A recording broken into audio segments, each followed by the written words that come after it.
Ok. Maintenant, on va aller à une autre étape. Est-ce que l'homme, est-ce que le fait de tomber malade, c'est une mauvaise chose? Est-ce que vous comprenez? Les faits, devons-nous tomber malade? Est-ce que c'est une mauvaise chose du fait qu'on tombe malade? C'est quoi la maladie en fait? C'est des choses que j'ai déjà eu à expliquer, mais on va encore y expliquer. Parce que les gens ne comprennent pas en fait c'est quoi la maladie. J'ai dit que l'effet qu'une femme soit enceinte, le fait qu'une femme porte un bébé, cet état-là, de porter un bébé dans son ventre en fait, cet état-là symbolise en fait la maladie. Donc elle est malade. Et quand le bébé sort de son ventre, donc elle expulse le bébé de son ventre, en fait, elle se décharge d'une charge. Elle se décharge en fait. Et là, elle retrouve l'état où elle est déchargée là, ça s'appelle la guérison. Ça s'appelle la guérison. C'est pourquoi j'ai dit que pour comprendre en fait l'action, pour comprendre en fait la véritable définition d'un mot, il faut comprendre l'action de ce mot-là. Parce que l'état de maladie, c'est un état à lequel tu te sens mal. Tu te sens mal, tu travailles des contractions, tu es bizarre en fait. Et quand tu sors de cet état-là, c'est comme un changement d'état de la matière. Comme quand l'eau est liquide, après tu mets au congélateur, ça devient congelé. Il y a changement d'état de la matière. Alors, donc quand tu sors de cet état-là, c'est un peu quand tu as faim. L'état d'être dans la famine symbolise la maladie. Et quand tu manges maintenant, mais tu n'as plus faim.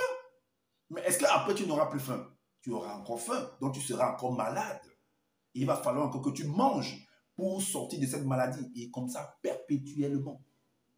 Alors, voilà pourquoi il est dit dans Osée 4.6 que le peuple périt faute de connaissance. Donc toi qui ne connais pas l'importance, qui ne connais pas la véritable définition d'un mot, d'un langage, des circonstances, d'un fait, tu es malade. L'effet de sortir, le fait de connaître en fait pourquoi est-ce que telle chose se comporte comme ceci, quand tu comprends ce que c'est que la réponse de cette chose-là, tu sors de l'état de maladie. Quand tu ne parviens pas à résoudre 1 plus 1, tu ne sais pas que 1 plus 1 est égal à 2, par exemple, ça veut dire que tu es malade. Mais le jour où tu parviens à comprendre que 1 plus 1 est égal à 2, tu es guéri. Parce que le fait que tu ne savais pas en fait que 1 plus 1 est égal à 2, ça représente que tu es malade. Mais quand tu connais déjà la réponse, comment résoudre, là, tu es guéri. Alors, il est dit également dans 1 Corinthiens 11, 14 que la nature elle-même ne vous enseigne qu'elle parle. La nature, c'est quoi? C'est la faune et la flore, c'est toi, c'est moi. C'est nous qui formons en fait la nature. Et la nature t'enseigne comment? La nature t'enseigne par rapport à ce que tu vois, par rapport à ce que tu entends, par rapport à ce que tu touches, par rapport à ce que tous tes sens en fait captent. Le fait que tes sens soient en contact avec les autres, en fait, c'est la nature. Ça t'enseigne, c'est un enseignement. Parce que quand quelque chose te pénètre, en fait, ça t'enseigne.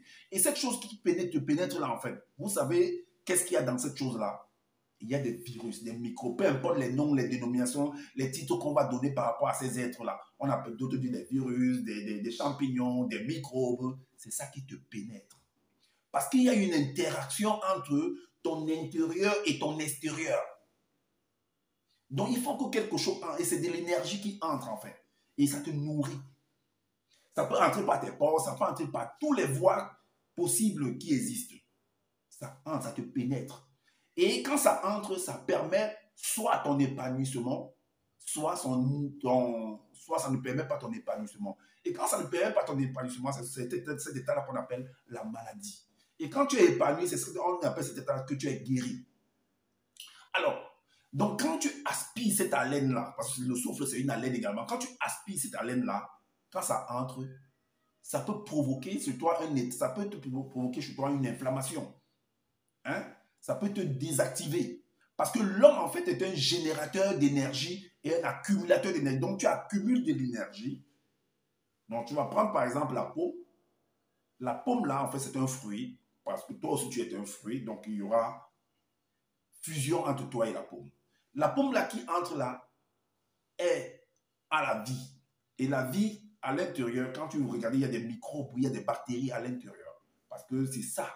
Parce que la flore, quand vous regardez la flore, par exemple, terrestre, il y a des bactéries, il y a des microbes, il y a des insectes qui sont là pour polliniser la flore terrestre. Donc, quand tu prends ce fruit-là, ça a tout cet ADN-là, ça a tous ces microbes-là qui vont entrer en toi qui vont te remplir de l'énergie. Et tu vas te sentir épanoui.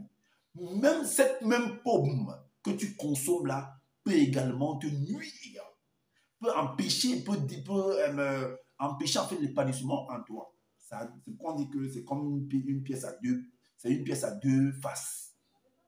Donc, c'est un peu comme on dit également que la parole, en fait, la lettre tue et la lettre vivifie. C'est le même principe, en fait. Si vous avez déjà... C'est pourquoi dans Genèse chapitre 2 au verset 7, il est dit qu'on souffla dans les narines de l'homme. Quand on souffle, il y a quelque chose qui entre. Il y a quelque chose qui entre. Quand on souffle, il y a quelque chose qui entre. Il y a un dessin animé que je recommande généralement aux personnes d'aller regarder. Un dessin animé qui est très très intéressant. Que beaucoup, si vous regardez, vous allez comprendre en fait le principe de la vie. Vous allez comprendre comment la vie, le monde fonctionne en fait. C'est un bon dessin animé. C'est un très très bon dessin animé. Donc je le trouve là et puis je vous le partage. Vous allez voir en fait comment est-ce que les microbes, les bactéries pénètrent en fait au départ. Le dessin animé, c'est la vie. C'est la vie. C'est la vie. Dessin animé, c'est la vie.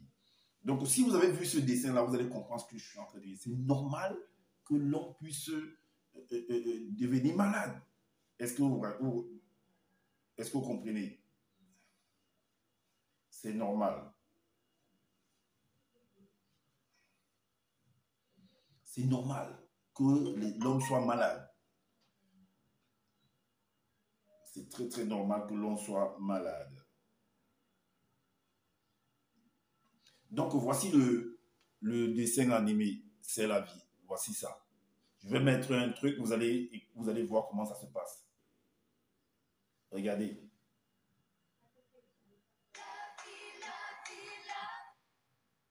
Regardez le début de ce dessin animé. Regardez le dessin animé.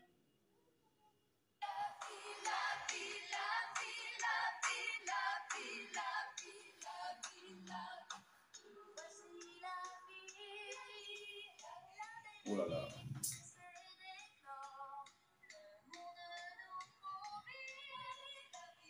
Un instant.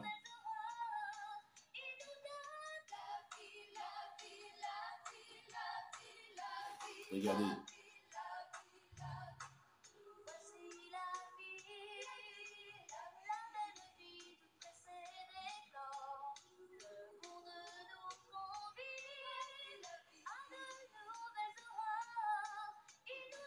Regardez ses narines. Hein.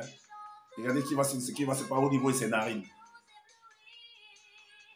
Regardez où ces êtres-là qui quittent la feuille vont entrer dans ses narines. Vous avez vu les petits êtres qui entrent là. Vous voyez le fonctionnement. Donc, en tout cas, allez regarder le dessin animé. Vous allez comprendre de quoi je parle. Allez regarder ce dessin animé. Vous allez comprendre comment la vie se pose. Parce que c'est normal qu'il y ait l'interaction entre vous et de votre intérieur et l'extérieur. Donc, ça veut dire qu'il y aura des moments où il y aura en fait où vous serez en haut ou vous serez en bas. C'est ça qui fait l'équilibre en fait. Donc, c'est normal d'être malade. C'est normal d'avoir toutes ces manifestations-là. Dans chaque saison, en fait, il y a en fait une force qui se manifeste.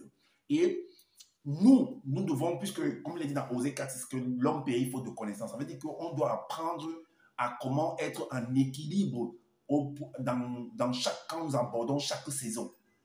Est-ce que vous comprenez? Donc, notre système, notre capacité adaptative doit être à même de supporter chaque force, chaque saison. Parce que chaque saison, il y a des microbes en fait qui sont là. C'est un peu comme le désert. Il y a des microbes qui permettent que le désert soit. Il y a des microbes qui permettent également que la faune, la verdure soit. Et tout ce que nous, il y a des microbes, il y a des bactéries là-dedans qui font vivre en fait toutes ces choses-là. Est-ce que vous comprenez? Donc, c'est normal. Alors, donc que les gens ne viennent pas vous raconter démon a fait ci, démon, il faut étudier. Il faut étudier pour comprendre tout cela. Alors, il n'y a pas une maladie, que quelqu'un ne vient pas vous dire qu'il y a une maladie qu'on ne peut pas soigner. Non, si quelqu'un te dit qu'il n'arrive pas à soigner telle maladie, c'est parce qu'il n'a pas la connaissance en fait de comment est-ce qu'il peut faire composer le remède pour pouvoir vous donner. Et ça s'apprend. Maintenant, il y a d'autres également qui connaissent comment faire pour résoudre le problème, mais font exprès de ne pas résoudre le problème parce que dans tout ça, il y a de l'argent à gagner là-dedans. Donc, ta mort, en fait, fait entrer de l'argent. Ta santé également fait entrer de l'argent dans les deux sens, mais ils sont eux qui décident.